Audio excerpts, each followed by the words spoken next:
अस्सलामु अलैकुम वरहमतुल्लाहि वबरकातुहू। कैसे हैं आप सभी लोग? उम्मीद करती हूँ आप सभी लोग खैर आफ़ियत से होंगे। मैं अल्लाह पाक से दुआ करती हूँ कि अल्लाह पाक आप सभी को अपने हिफ्ज़ व अमान में रखे और तमाम ही बच्चों को अपने वालिदैन की आँखों की ठंडक बनाए, आमीन। आज की क्लास में मैं आप लोग को अल्फ़ाज़ मानी बताऊँगी और 5 अल्फ़ाज़ मानी बताऊँगी। तो चलिए शुरू करते हैं। बिस्मिल्लाहिर्रहमानिर्रहीम। अल्फ़ाज़ मानी। नंबर 1 में लिखा हुआ है सुबुकदोश और इसके माने होते हैं रिटायर। इसके माने क्या होते हैं? रिटायर।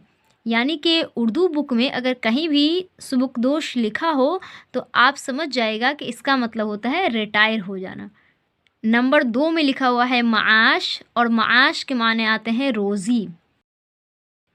नंबर 3 में लिखा हुआ है बिसात और बिसात के माने आते हैं हैसियत।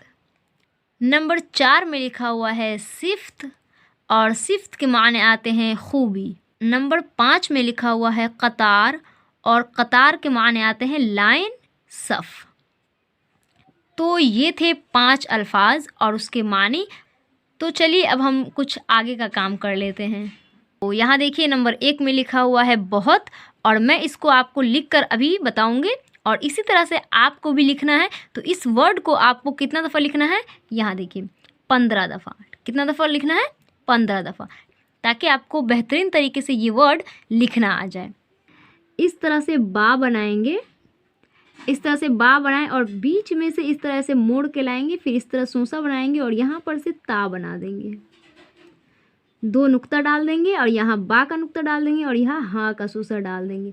बहुत हो गया। मैं दोबारा से लिखती हूँ और आप लोग दोबारा से ध्यान से देखिए। इस तरह बा बनाएंगे, बीच में से हा बनाए, फिर ता बना दिए। बहुत हो गया। नंबर 2 में लिखा हुआ है गाँव। इस तरह बनाएंगे गाफ, अलिफ ज़बर गा और इस तरह बनाएंगे वाव और इसके ऊपर हमजा और नून गुन्ना, गाँव।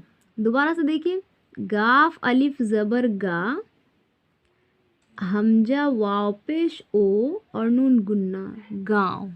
नंबर 3 में लिखा हुआ है गम और देखिए इस तरह से लिखना है। इस तरह ऊपर गैन बनाएंगे और इस तरह खींच कर लाएंगे, फिर यहाँ पर से इस तरह मोड़ के मीम बनाएंगे और इस तरह मीम पूरा बना देंगे और यहाँ नुक्ता डाल देंगे गैन का, तो गैन मीम ज़बर गम हो जाएगा।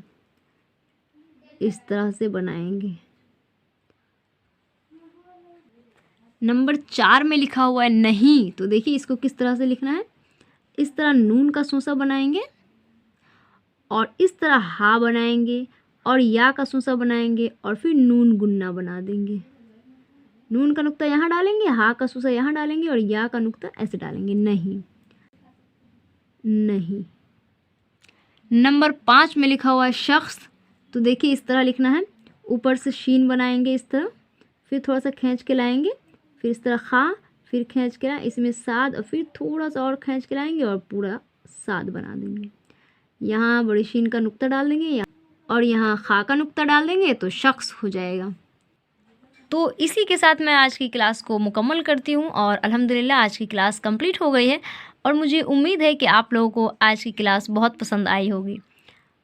अस्सलामु अलैकुम वरहमतुल्लाहि वबरकातुहू।